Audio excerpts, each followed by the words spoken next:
पिछले काफी टाइम से ओपीएस यानी ओल्ड पेंशन स्कीम को लाने की मांग गवर्नमेंट इंप्लॉइज द्वारा की जा रही है। इससे रिलेटेड कई सारे प्रोटेस्ट के बारे में भी हमें सुनने को मिला है, जिसके चलते सेंट्रल गवर्नमेंट जो है वो एक नई स्कीम लेके आई है।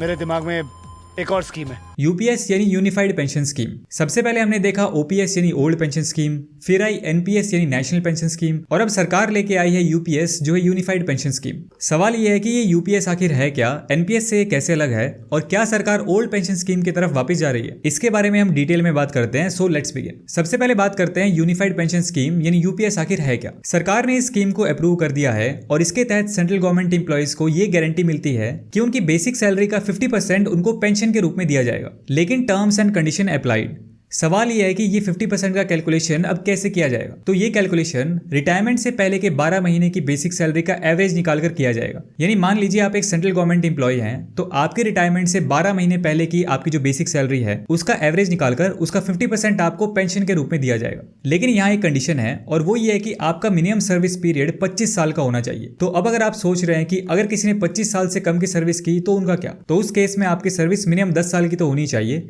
जितने साल की आपकी सर्विस है उसके अकॉर्डिंग आपकी पेंशन प्रोपोर्शनेटली कम हो जाएगी। यानी जिसने कम से कम 10 साल की सर्विस कंप्लीट की है उसे मिनिमम 10,000 रुपए हर महीने मिलने की गारंटी गवर्नमेंट कर रही है। लेकिन अगर सर्विस 10 साल से कम है तो भूल जाओ, उसे इस स्कीम के अंडर कुछ नहीं मिलेगा। अब ये जो यूनिफाइड पेंशन स्कीम है, क्या ये ओल्ड पेंशन स्कीम जैसी है? नहीं, बिल्कुल भी नहीं। ये दोनों स्कीम्स बिल्कुल अलग है। ओल्ड पेंशन स्कीम में पूरा कंट्रीब्यूशन सरकार करती थी, जबकि एनपीएस में सरकार और एम्प्लॉय दोनों कंट्रीब्यूशन करते हैं। अब अगर हम यूपीएस की बात करें तो यहाँ पे सरकार ने अपना कंट्रीब्यूशन बढ़ा दिया है, लेकिन एम्प्लॉय का कंट्रीब्यूशन वही 10% रहेगा। मतलब एम्प्लॉय को ज्यादा बर्डन नहीं उठाना पड़ेगा, लेकिन सरकार अपना कंट्रीब्यूशन अब 18.5% तक बढ़ा रही है। यानी एनपीएस में सरकार का कंट्रीब्यूशन जो 14% होता है, वो यूपीएस में सरकार उसको बढ़ा के 18.5% कर रही है। अब बात यह है कि यूपीएस में कुछ खास फीचर्स हैं जो इसको और इंटरेस्टिंग बनाते हैं। इनमें से एक ये है कि यूपीएस में सरकार का 18.5% का जो कंट्रीब्यूशन है वो फिक्स नहीं है, उसे हर 3 साल के बाद रिव्यू किया जाएगा। इस रिव्यू के दौरान ये देखा जाएगा कि क्या इस कंट्रीब्यूशन को और बढ़ाया जा सकता है। अब कई लोग सोचेंगे कि अगर हमारा कंट्रीब्यूशन बढ़ा दिया तो इसमें घबराने वाली बात नहीं है, क्योंकि गवर्नमेंट एम्प्लॉय के कंट्रीब्यूशन में कोई बदलाव नहीं होगा, उससे कोई भी छेड़छाड़ नहीं की जाएगी, वो 10% ही रहेगा। इंक्रीमेंट होगा तो वो गवर्नमेंट कंट्रीब्यूशन में किया जाएगा।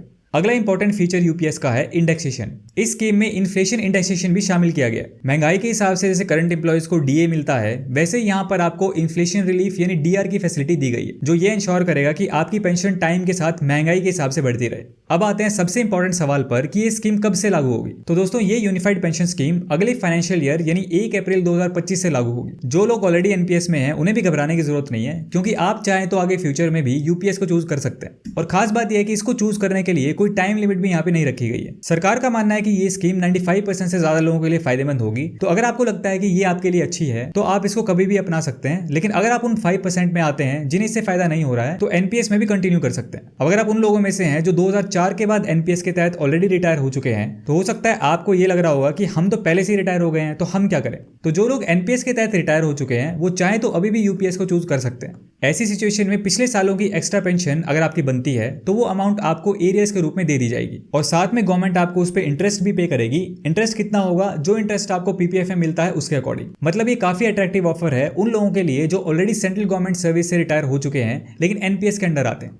अब बात करते हैं फैमिली पेंशन और ग्रेच्युटी की। अगर बाई चांस किसी पेंशन होल्डर की डेथ हो जाती है तो उसके परिवार को जो फैमिली पेंशन मिलेगी वो लास्ट पेंशन का 60% होगी। मतलब अगर कोई पेंशन ले रहा है और अनफॉर्चुनेटली किसी कारण से उनकी डेथ हो जाती है तो उनके परिवार को उस पेंशन का 60% मिलता रहेगा। साथ ही ग्रेच्युटी पे भी कोई फर्क नहीं पड़ेगा। सरकार ने इंश्योर किया है कि एक लमसम अमाउंट दिया जाएगा जो 1 महीने की सैलरी का 10वां हिस्सा होगा। अब आखिर में बात करते हैं सरकार के एस्टीमेट की कि सरकार पर इससे कितना भार पड़ेगा। गवर्नमेंट का ये एस्टीमेट है कि एरियर्स के रूप में करीब 800 करोड़ लग जाएंगे और स्कीम के पहले साल में करीब 6250 करोड़ का खर्चा होगा। हर साल ये रकम बढ़ती रहेगी, लेकिन सरकार ने बिल्कुल ये इंश्योर किया है कि अगर आपने एनपीएस चुन रखा है तब भी आप यूपीएस को चूज कर सकते हैं, और अगर आप रिटायर हो चुके हैं तब भी आप यूपीएस का हिस्सा बन सकते हैं। तो दोस्तों, ये थी पूरी कहानी यूनिफाइड पेंशन स्कीम की। मेरे अकॉर्डिंग ये स्कीम एनपीएस के कंपैरिजन में तो बेटर ही लग रही है, क्योंकि जैसे हमने समझा गवर्नमेंट अपना कंट्रीब्यूशन इंक्रीज कर रही है और सरकार ने इसमें कई सारे ऐसे फीचर्स डाले हैं जो सेंट्रल गवर्नमेंट एम्प्लॉइज के लिए बेनिफिशियल हो सकते हैं। लेकिन इस स्कीम को हम ओल्ड पेंशन स्कीम से कंपेयर करने की नादानी नहीं कर सकते, क्योंकि वो एक बिल्कुल ही अलग चीज है। हाँ, आप एनपीएस और यूपीएस में कंपेयर करके देखिए कि आपको किसमें ज्यादा बेनिफिट हो रहा है और उसके अकॉर्डिंग आप चूज कर सकते हैं।